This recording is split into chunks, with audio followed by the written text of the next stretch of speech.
दान करे हे बैठी ले जानैया लिखी दिया दान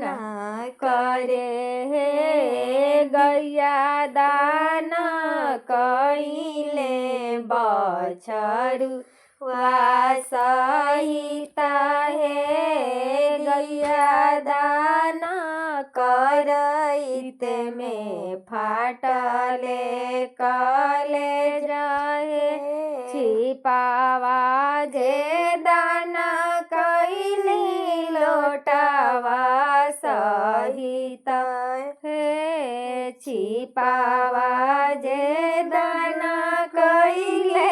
लोटावा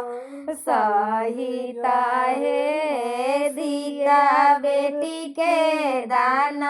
कैले राम जी का था हे सीता बेटी के दान कैली राम जी का था।